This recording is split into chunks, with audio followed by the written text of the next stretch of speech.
그동안 로마서 1, 2, 3, 4장을 함께 읽어왔습니다. 1, 2, 3, 4장이 로마서의 제1부라 할 수 있는데요. 로마서 제1부에서 바울은 유대인과 이방인을 포함한 모든 사람이 죄의 지배 아래 있으며 그것을 벗어날 길은 오직 예수 그리스도의 십자가에 있음을 역설했습니다.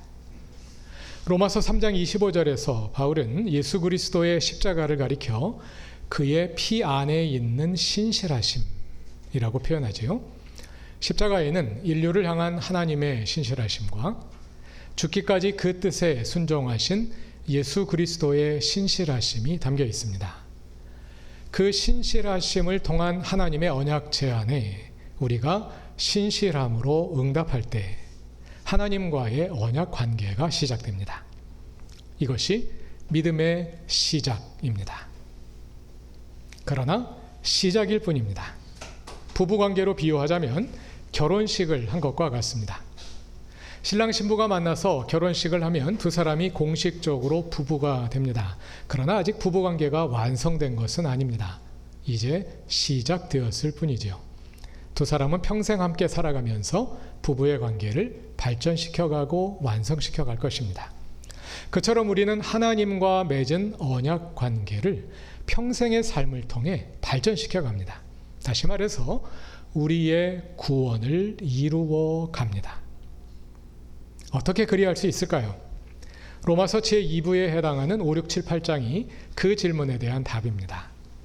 로마서의 제1부가 하나님과의 언약 관계의 시작에 관해 말한다면 제2부는 그 관계의 지속과 완성에 관해서 말합니다. 여기서 로마서의 주제문으로 돌아가 봅시다. 다 같이 오른손을 들고 복음 속에서 하나님의 의로우심이 유대인과 이방인을 포함하는 모든 믿는 사람에게 하나님의 신실하심으로부터 우리의 신실함으로 계시됩니다. 이 주제문의 전반부와 후반부에 각각 로마서의 제1부와 2부가 요약되어 있습니다. 주제문의 1, 2, 5번 항목을 먼저 연결하여 읽어봅시다. 복음 속에서 하나님의 의로우심이 유대인과 이방인을 포함하는 모든 믿는 사람에게 계시됩니다. 이것은 누가 하나님의 언약 백성이 될 수 있는가? 누가 하나님 나라에 들어갈 수 있는가? 하는 질문에 대한 답입니다. 예수 그리스도를 믿는 모든 사람, 곧 예수 그리스도의 십자가에 나타난 하나님의 신실하신 언약 제안에 믿음으로 응답하는 모든 사람은 유대인이든 이방인이든 혈통과 관계없이 하나님 나라의 시민이 될 수 있습니다. 로마서 제1부의 요약입니다. 주제문 후반부는 로마서의 제2부, 곧 우리가 어떻게 하나님과의 언약 관계를 이어갈 수 있는가 하는 질문에 대한 답입니다. 주제문에서 1, 3, 4, 5번을 연결하여 읽어보겠습니다.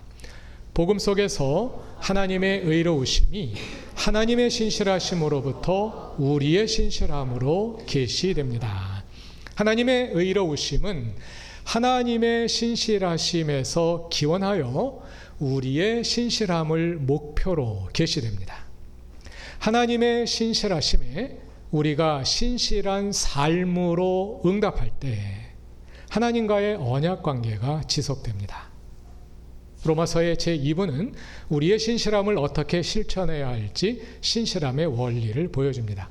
이렇게 주제문에는 로마서의 1부와 2부가 요약되어 있습니다. 로마서는 모두 4부로 되어 있거든요. 그런데 로마서 제3부는 1부의 부연서술입니다. 그리고 4부는 2부의 부연서술입니다.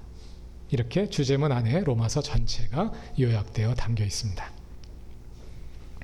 오늘 함께 읽으신 로마서 5장 1절부터 11절까지는 로마서 제2부의 서론이자 요약이라고 할 수 있는데요.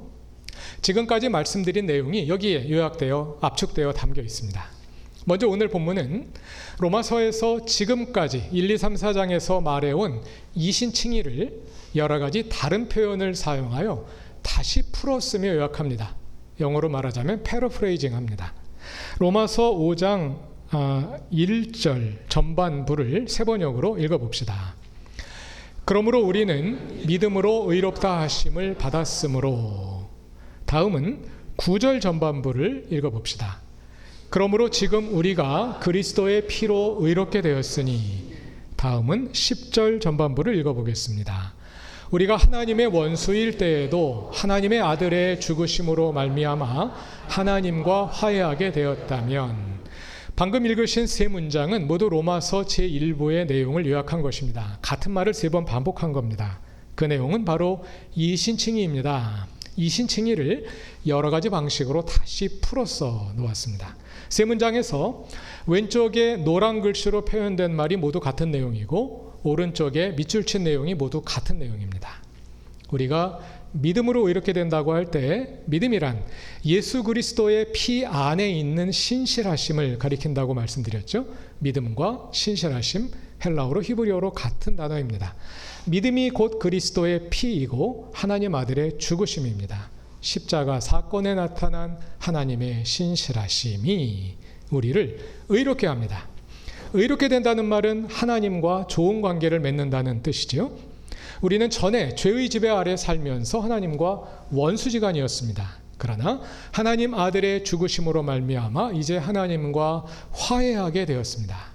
화해했다는 말은 좋은 관계를 회복했다는 뜻이지요. 좋은 하나님과 좋은 관계에 있다. 그것이 의롭다는 말의 뜻이죠. 네, 의롭게 되는 것은 하나님과 관계를 회복하고 좋은 관계를 맺는 것입니다. 이 내용이 1절에도 담겨 있습니다. 1절 전체를 다 같이 읽어보겠습니다. 그러므로 우리는 믿음으로 의롭다 하심을 받았으므로 우리 주 예수 그리스도로 말미암아 하나님과 더불어 평화를 누리고 있습니다. 1절의 전반부와 후반부도 사실은 같은 말을 또 반복하고 있는 것입니다. 믿음으로 의롭게 되었다는 말은 우리 주 예수 그리스도로 말미암아 하나님과 더불어 평화를 누리게 되었다는 이야기죠. 믿음으로 의롭게 된 결과 우리는 하나님과 더불어 평화를 누리고 있습니다. 평화란 온전한 관계를 가리키는 말입니다. 하나님과 온전한 관계를 맺는 것입니다. 오늘부터 함께 읽으실 로마서 제2부는 하나님과 관계를 회복한 우리, 다시 말해서 죄의 지배를 떠나 하나님과 언약 관계를 맺은 우리가 어떻게 그 관계를 유지하고 발전시켜 갈지를 보여줍니다. 하나님 나라 시민으로서 하나님과 온전한 관계를 발전시켜가는 것을, 관계는 쌍방적인 것이죠. 사람의 입장에서 보자면 우리의 존재가 그리스도의 형상으로 변화되어 가는 것입니다. 성경은 그 최종적인 목표를 가리켜 하나님과 같은 영광에 이르른다고 말합니다. 신학 용어로는 영화, glorification이라고 합니다. 본문 2절이 그 목표를 제시하고 있습니다.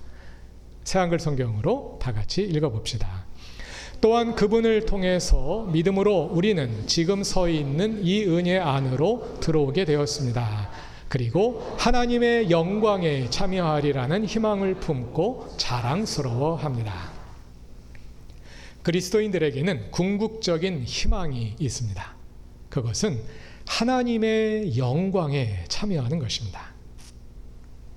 영광이라는 말을 신약 성서 시대 문화에 비추어 설명드린 적이 있습니다.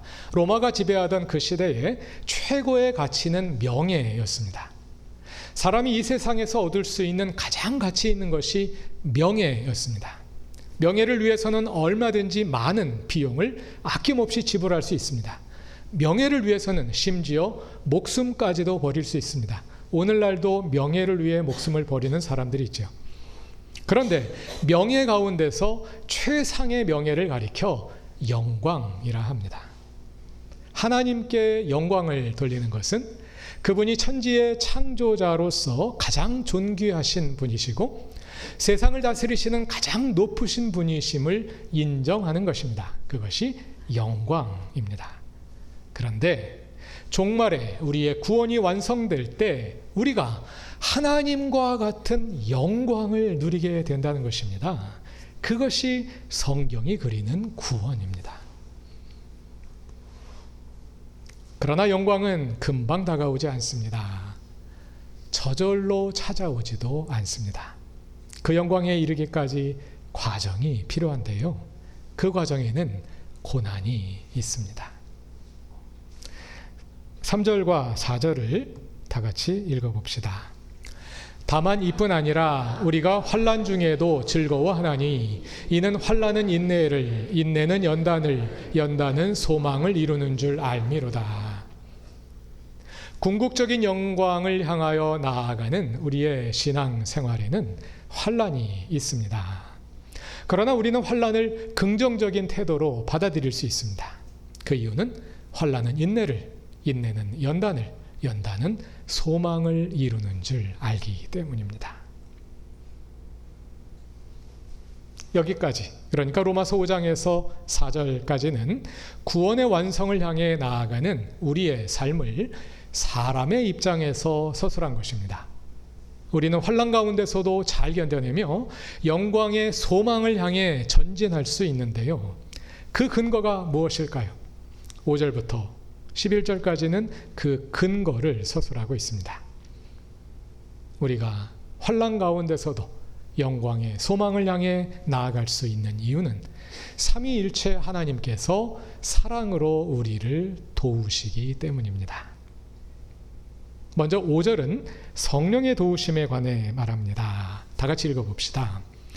소망이 우리를 부끄럽게 하지 아니함은 우리에게 주신 성령으로 말미암아 하나님의 사랑이 우리 마음에 부은 바 됨이니. 그 시대 로마 문화에서 최고의 가치는 명예라고 말씀드렸는데요. 명예의 반대말은 뭘까요? 수치, 곧 부끄러움입니다. 명예가 성공한 사람, 부유한 사람, 높은 사람의 것이었다면 실패한 사람, 가난한 사람, 비천한 사람에게는 늘 부끄러움이 따라다녔습니다. 그리스도인은 예수 그리스도의 십자가에 담긴 신실하심을 믿고 십자가의 길을 따르는 사람들입니다. 십자가는 가장 수치스러운 형벌입니다. 그러므로 십자가는 부끄러움의 상징이었습니다.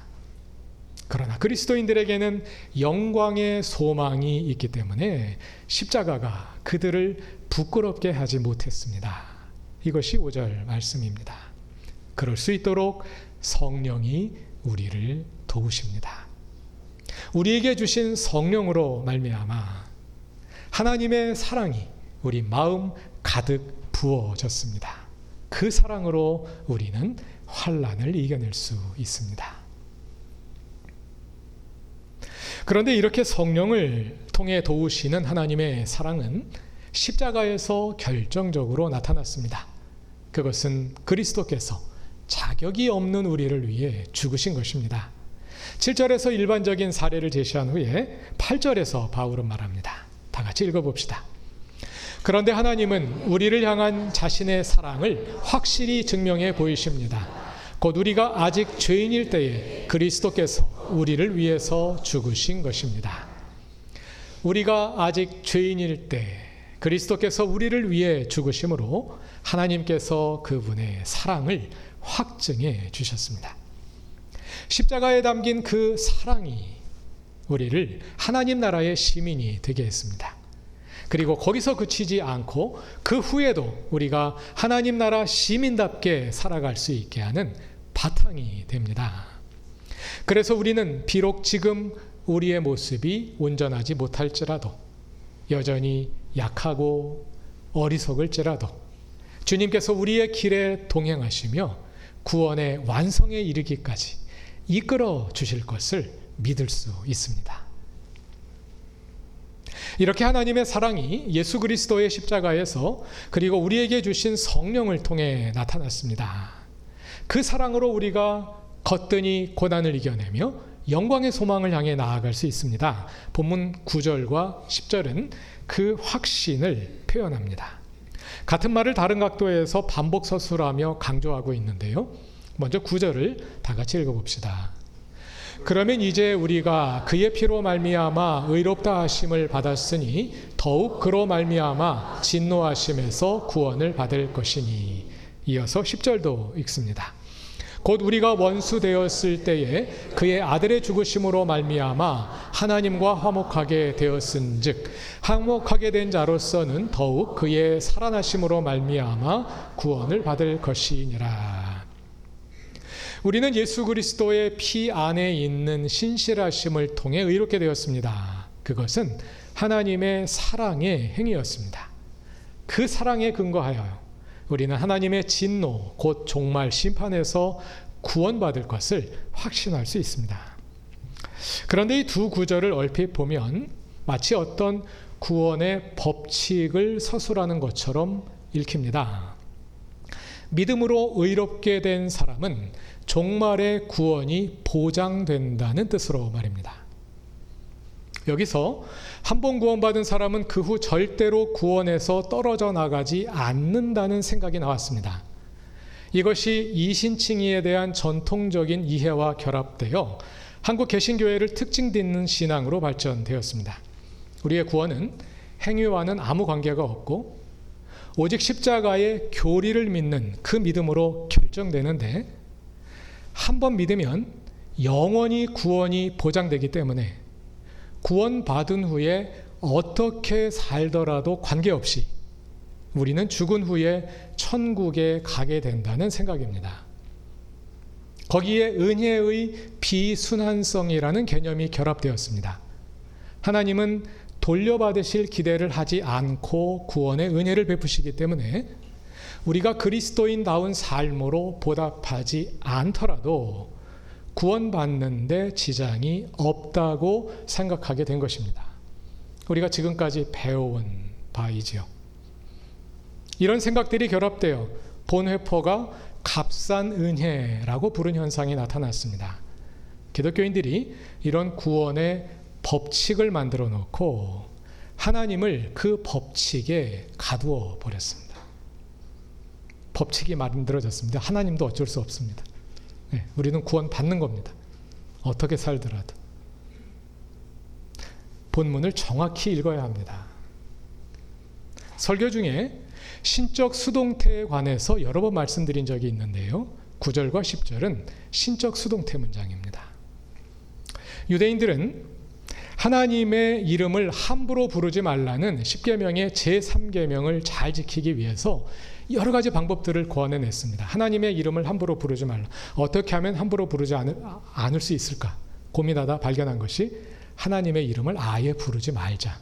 그럼 함부로 부를 일도 없으니까. 그래서 하나님이 하신 일을 서술하는데 하나님이라는 단어를 사용하지 않고서도 하나님이 하신 일을 서술할 수 있는 여러 가지 장치들을, 여러 가지 방법들을 개발해냈습니다. 그 가운데 하나가 신적 수동태입니다. 하나님을 주어로 하는 능동태 문장으로 표현할 것을 수동태로 바꾸고 하나님을 생략하는 것입니다. 예를 들어서 God will save us. 하나님께서 우리를 구원하실 것이다. 이렇게 하면 God, 하나님이라는 이름을, 단어를 언급해야 합니다. 그런데 이것을 수동태로 바꿔서 will be saved by God로 바꾸고 by God를 생략하는 겁니다. 우리는 구원받을 것이다. 그러면 하나님의 이름을 언급하지 않고서도 하나님이 하신 일을 말할 수 있게 되죠. 성경에서 이런 문장을 발견하게 되시면 하나님이 우리를 구원하실 것이다. 이런 뜻으로 읽는 것이 맞습니다. 일부러 수동태로 바꾸고 by God를 생략한 것입니다. 성경에는 이런 신적 수동태 문장이 매우 많습니다. 왜냐하면 하나님이 등장할 일이 너무 많으니까요. 오늘 본문의 9절과 10절이 바로 그러한 신적 수동태 문장입니다. 두 절을 능동태로 바꾸어 쓰면 다음과 같습니다. 먼저 9절을 다 같이 읽어봅시다. 하나님께서 우리를 그리스도의 피로 의롭게 하셨으니 더욱 그로 말미암아 우리를 그분의 진노에서 구원하실 것이다. 이어서 10절도 읽어봅시다. 하나님께서 예수의 죽으심으로 말미암아 원수된 우리와 화해하셨으니 더더욱 그분의 생명으로 말미암아 우리를 구원하실 것이다. 차이가 느껴지시나요?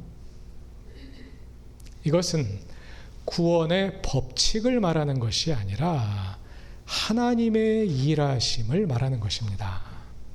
우리의 구원은 확실합니다. 그런데 그 확실성은 법칙으로 정해진 것이 아닙니다. 십자가 속죄의 교리를 믿으면 그 후 어떻게 살든지 관계없이 구원이 보장되는 그런 법칙이 아닙니다. 우리의 구원은 확실합니다. 그러나 구원의 확실성은 하나님께 있습니다. 우리가 아직 죄인 되었을 때 그리스도께서 우리를 위해 죽으셨고, 우리가 그분을 위해 한 일이 아무것도 없지만 단지 우리가 예수를 믿는다는 그것 하나만으로 우리를 의롭게 하신 것처럼, 비록 그리스도인이 된 후에도 우리가 여전히 실수를 반복하고 또 우리가 연약하여 자주 넘어지지만, 그럼에도 불구하고 하나님께서 우리를 지키셔서 환난이 인내를 낳게 하고 인내가 연단을 낳게 하고 연단이 소망을 낳게 할 것이라는 확신을 표현한 것입니다. 우리가 그분과의 관계 안에 머물러서 신실하게 살아간다면 말입니다. 만일 그게 아니라 우리가 신실함을 버리고 하나님의 뜻에 역행하여 살아간다면 어떻게 될까요? 광야의 이스라엘을 보면 알 수 있지요.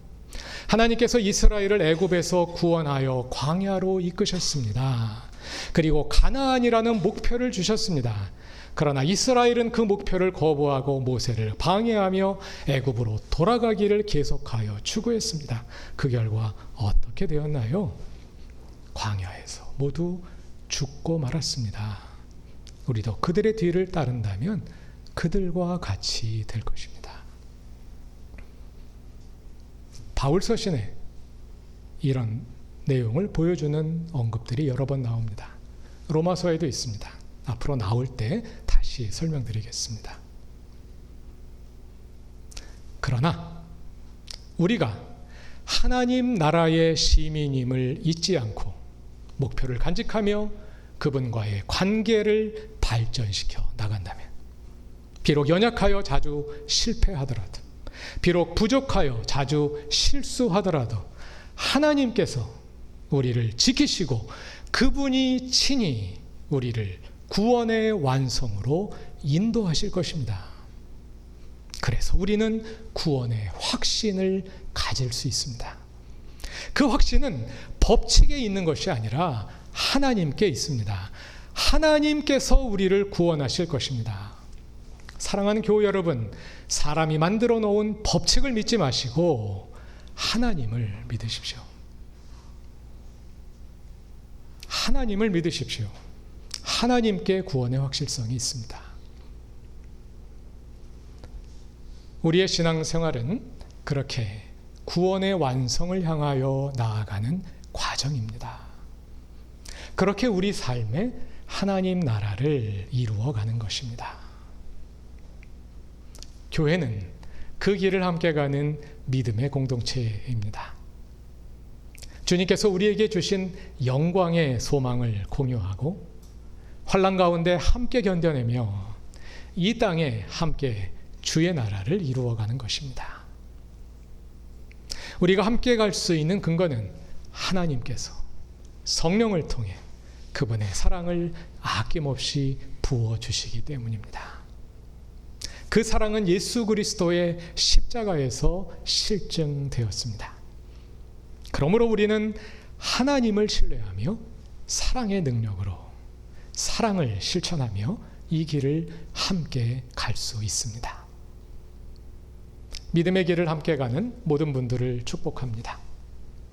우리를 부르신 주님께서 친히 우리의 걸음을 이끄시고 주님의 구원을 확실히 이루실 것입니다. 다 같이 기도드리겠습니다. 우리를 구원하신 하나님, 그리고 구원의 완성에 이르기까지 우리의 길에 함께 하시는 하나님, 감사합니다.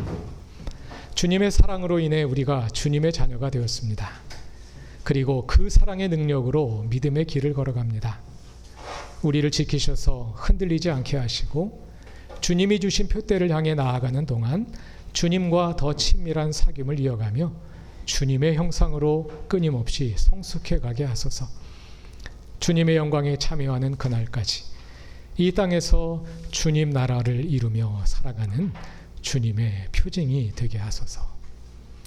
예수님의 이름으로 기도드립니다. 아멘.